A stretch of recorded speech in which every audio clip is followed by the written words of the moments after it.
গণতন্ত্রের পুনরুদ্ধার সংগ্রামে গণতন্ত্রকে ফিরে নিয়ে আসার সংগ্রামে আমরা একসাথে যে লড়াই লড়েছি, সংগ্রাম করেছি, সেখানে সবসময় আমরা আমাদের সাংবাদিক বন্ধুদেরকে সাথে পেয়েছি এবং আমাদের অত্যন্ত কঠিন সময়গুলোতে সাংবাদিক বন্ধুরা আমাদের সঙ্গে ছিলেন। আমি কখনোই ভুলতে পারি না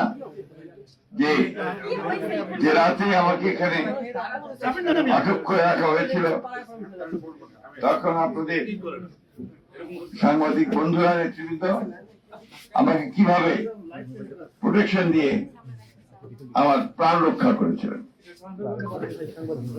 আমি কখনোই বলবো না যে বিভিন্ন সময় আমরা যখনই ফ্যাসিবাদের আক্রমণে আক্রান্ত হয়েছি, তখন তারা কিভাবে ছুটে গিয়ে সেটা কাভার করে জনগণের সামনে তুলে ধরেছিলেন। সেই জন্য আমি সবসময় তাদের কাছে কৃতজ্ঞ।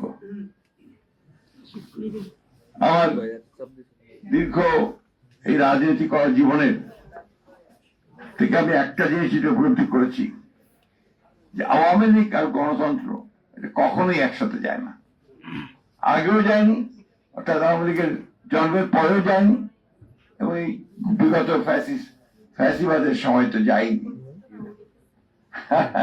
That's true. এই সেটাও যাবে না। সমস্যা হচ্ছে কিন্তু আমরা দুর্ভাগ্যক্রমে গণতন্ত্রের জন্য যারা আমরা লড়াই করছি, যারা আমরা সংগ্রাম করেছি, প্রাণ দিয়েছি, আমরা যারা সংবাদ মাধ্যমের স্বাধীনতার জন্য সংগ্রাম করেছি, লড়াই করেছি এবং প্রাণও দিয়েছি, অনেক সময় আমরা কি সব সময় ঐক্যবদ্ধ থাকতে পারি না। এবার আজকে দেখুন, যখন একটা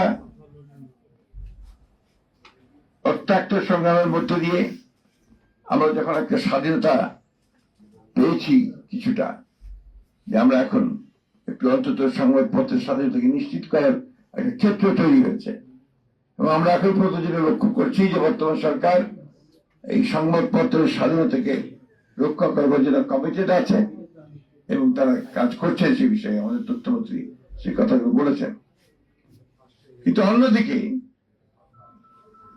সংবাদপত্রের মালিকরা, যারা বিভিন্ন আপনার যে হাউসগুলো আছে, বিজনেস হাউসেস, তারা কিন্তু অন্যায় ভাবে সাংবাদিকদের উপর নির্যাতন চালিয়ে যাচ্ছে। আমি একদম বলতে চাই খুব স্পষ্ট ভাবে, গতকাল আমাদের প্রেস ক্লাবের সভাপতিকে যেভাবে পদত্যাগ করতে বলা হয়েছে, এটা কোনো সভ্যতার মধ্যেই পড়ে না। এটা যে আমি তীব্র ভাষায় নিন্দা জানাচ্ছি এবং আমি অনুরোধ করবো যে আপনার তীব্র ভাষায় এটার প্রতিবাদ জানাবেন। হাসান সাহেব নয়, একই সঙ্গে আমাদের অনেক সাংবাদিক বন্ধু আছেন যারা এই আক্রমণের শিকার হচ্ছেন, নির্যাতনের শিকার হচ্ছেন। আমার কিন্তু সবসময় মনে হয়, যেটা মনে হয়েছে সবসময়, যে আসলে যুগ পাল্টানোর সঙ্গে সঙ্গে সবকিছু পাল্টে যায়। আমি এর আগের দিনে বলেছি যে আমাদের তারা আজকে 1975 সালে 76 সালে সাংবাদিকরা যে অবস্থায় ছিলেন, এখন কিন্তু সে অবস্থায় নেই। আমি এখনো দেখছি, আমাদের এরপর দেখছি অনেক সাংবাদিক ভাই এখন পর্যন্ত বেকার হয়ে আছে।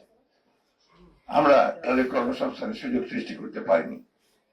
আমি আশা করব যে আমাদের একজন যোগ্য তথ্যমন্ত্রী আছেন, তিনি প্রচেষ্টা চালাবেন, এবং আমি সাংবাদিক ভাইকে অনুরোধ করবো আমাদের বন্ধ হয়ে যাওয়া যে সমস্ত সংবাদ মাধ্যমগুলো রয়েছে, দৈনিক বাংলা, টাইমস, এগুলোকে চালু করার জন্য, এমনকি যদি বিচিত্রাও সম্ভব হয়, আমার মনে হয় বিচিত্রাকে চালু করতে হবে, কারণ এগুলো আপনার ঐতিহ্যগত একটা ব্যাপার আছে। সুতরাং এটাকে আপনার সামনে নিয়ে আসার জন্য ব্যবস্থা করতে হবে, এবং প্রয়োজনে বিভিন্ন ভাবে যারা পারবেন তাদেরকে দিয়ে একসাথে করে নতুন সংবাদ মাধ্যম সৃষ্টি করে আমাদের সাংবাদিকদের কর্মসংস্থানের ব্যবস্থা করে সৃষ্টি করতে হবে। এটা আমার মনে হয়। একটি কথা যে আমাদের এই সরকার, আপনারা জানেন যে দীর্ঘ সংগ্রামের পরে এবং আমাদের প্রধানমন্ত্রী তিনি অনেক নির্যাতনের পরে আজকে আমরা একটা রাষ্ট্র পরিচালনার দায়িত্বে এসেছি।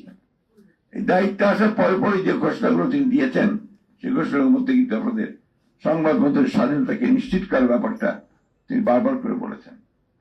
এবং আমি ইতিমধ্যে যেটা লক্ষ্য করছি, তিনি আপনাদের সকলের সঙ্গে মত বিনিময় করছেন। মত বিনিময় করে যেটা কিছুক্ষণ আগে আমাদের তথ্যমন্ত্রী মহোদয় বললেন যে তিনি গোটা সংবাদ মাধ্যমে যারা একটা শুভ বাতাস সুবাতাসময় সেই রকম একটা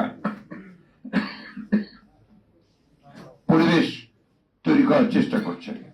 দুর্ভাগ্য আছে আমাদের যে বাংলাদেশে আমরা সবসময় কিন্তু সহজেই সবকিছু সোজা পথে পাই না।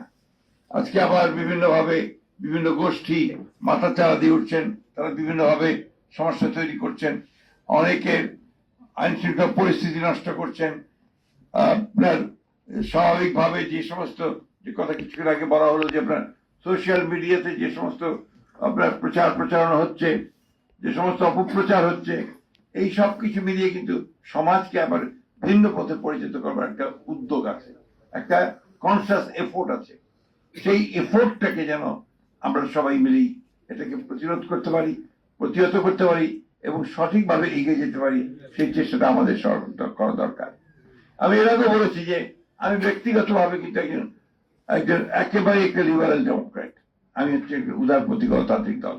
আমি এখানে আপনার কোনো ধর্ম, বর্ণ বা অন্য কোনো কিছুর ভিত্তিতে এখানে বিভাজনের পক্ষে নই। আমি সকলকে সমান অধিকার দেওয়ার পক্ষপাতী একজন মানুষ। এই জন্যই আমি সবসময় বলে থাকি যে বিএনপি কে আপনারা যদি কেউ মনে করেন যে বিএনপি একটা বিপ্লবী দল, সেই বিপ্লবী দল কিন্তু বিএনপি নয়। বিএনপি একটা লিবারেল ডেমোক্রেটিক পার্টি। এটাকে আপনার সবসময় মনে রাখতে হবে আমাদেরকে। এই জন্যই আমরা মনে করি যে বিএনপি হচ্ছে সবচেয়ে নিরাপদ একটা রাজনৈতিক দল, যে দলের মধ্যে সাংবাদিক বলুন অন্যান্য পেশাজীবীরা আছেন তারা কিন্তু সবসময় নিরাপদ থাকতে পারেন। কারণ বিএনপি অন্যের মত সহ্য করবার একটি রাজনৈতিক দল এবং সেইটাই আমরা বরাবর করে এসেছি। আমি নিশ্চয়ই আমার সঙ্গে আপনারা সবাই একমত হবেন, বিএনপি যখনই সরকারে এসছে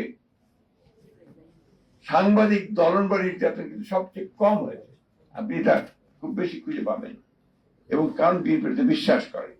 আমি সেই কারণে আজকে বলি যে 16ই জুন আমাদের মনে রাখতে হয়েছে যে আওয়ামী লীগের সেই দুঃশাসন যে আপনার 72 সাল থেকে 75 সাল পর্যন্ত, এটার উপরে বোধহয় আমাদের প্রফেসর সাইদুর রহমান সাহেবের বই আছে, আওয়ামী দুঃশাসন 3 বছর না 5 বছর। কিন্তু এখন এই 15 বছর আওয়ামী যে ভয়াবহ দুঃশাসন গুলো গেল, এর মধ্যে বহু রাখা বেরিয়েছে, আমাদের মারুফ কামাল থেকে শুরু করে অনেকে রাখা বেরিয়েছেন। ঠিক এইভাবে একেবারে 15 বছরের দুঃশাসনের উপরে, তাদের ফ্যাসিজমের উপরে সেরকম কোন আপনার কম্পাইল বই আমি কিন্তু এখন পর্যন্ত দেখিনি। এটা বোধহয় প্রয়োজন আছে।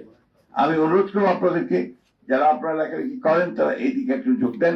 আমি তথ্যমন্ত্রীকে অনুরোধ করবো যে বিষয়টার উপরে একটু আপনার নজর দেওয়া উচিত, যাতে করে সত্যিকার ইতিহাসটাকে আমরা তুলে ধরতে পারি। যাই হোক, আমি বক্তব্য দীর্ঘ করবো না।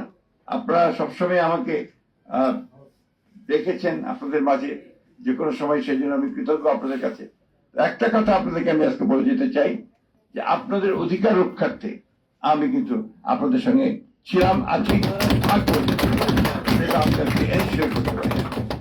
আমি বক্তব্য বাড়াবো না। আজকে 16ই জুনে আমরা আজকে সেই অত্যন্ত কালো দিবসকে মনে করব। শুধু মনে করলে হবে না, কালো দিবস যেন ফিরে না আসে আমাদের রাষ্ট্রে, আমাদের রাজনৈতিক জীবনে, সেই কথাটা আমাদেরকে নিশ্চিত করতে হবে। আপনাদের সকলকে ধন্যবাদ।